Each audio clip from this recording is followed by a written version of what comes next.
ay imika isu rogtay wiil kadib markii calaamadihii raganimadu ay u soo dhamaystirmeen samsam oo aad u faraxsanayd waqtigii aan la hadlayay ayaa ii sheegtay inay u baahan tahay dhakhtar u sameeya qalliina fudud waxa ay ii sheegtay gabadhaasi inay muddaba dareemaysay inay wiil u dhowdahay hase yeeshee la rumaysan lahaa si kastaba ha noqotee waa tan aniga iyo samsam iyo sheekadii na dhex martay horta bal magacaago saddexan ii sheeg marka hore samsam cabdisalaam maxamed imse jir baa tahay samsame 17 sano samsam goormaad hubsatay inaad u dhowdahay inaad noqotid wiil 8 sano wax ka dambeeyay maxaad intaa dareemaysa markaa 8 sano ka hor maxaad dareemaysa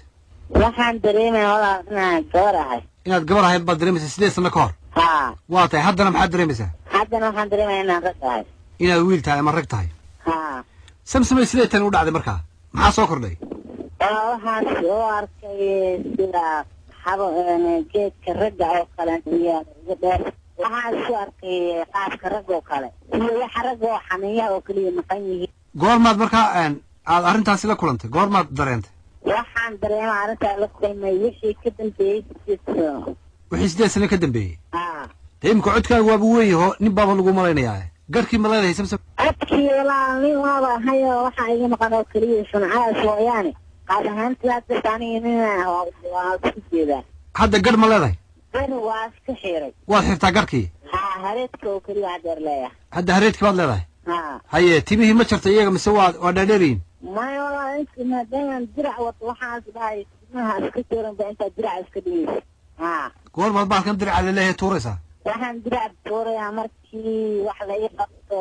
markaa caawimaad laga siiyo oo dhakhtar iyo aad geshid haa waa tahay xilligan imka la joogo yaad la sheekaysataa ma gabdhaha mise wiilasha maya gabar lama sheekaysano weligii lama sheekaysan gabar wiilasha oo kaliya markii hore xagga gabdhaha isku midaan ficnayn iskuma fiican oo ma gabar iyo aniga waxna iska naga dhexay aniga guriga isaga dhex jiraa haye laakiin markay samsame xagga hasaawaha noqoto haa gabdhihii ku noqon maysid maya aniga guriga isaga dhex jiraa gabdha dhan joogaan guriga xaggaad ka timi markii hore magaaladee waxaan ka imaaday jowhar baadiyihiisa markaa hooyada xaggay joogtaa hooyada waxay joogtay markaa baadiyahan iska joogin jowhar ay u joogta ana baadiyahan jira laakiin aad jartaan muddo 3 bilood laga joogaa imaanay maantaanaan la imaadaan la joogaa adiga yaa kuu sheegay samsamey inaad u dhowdahay nin inaad noqotid ma adigaa dareemay mise dadkaa farta kugu fiiqay maya anigaa dareemay oo haddana garkii hareedka timihii qoortayda ka soo baxayaan kala yaabay sidaan raggii fiirshay aniga aan sheegay maa isku egnahay sidaasaan ku dareemay ma ku faraxsan tahay inaad wiil noqotid ama baad rag noqotid waa ku faraxsanaha waa maxay hawsha ugu weynaad niyadda kaaga jirta inaad qabatid wallahi hawsha ugu weyn niyadda jirta waxay tahay inaan hooyadee wax ku daro anaa wax barto wiilaan noqdo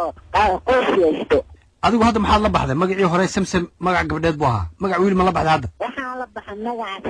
saciid xilligan imkaan ku wareysanayo ma samsamey baan ku idhahdaa mise saciido baan ku idhahdaa wallahi labadaba middaa jeceshaa aad iyo aad ayaad umahadsan tahay saciid yarow waad mahadsan tahay insha allah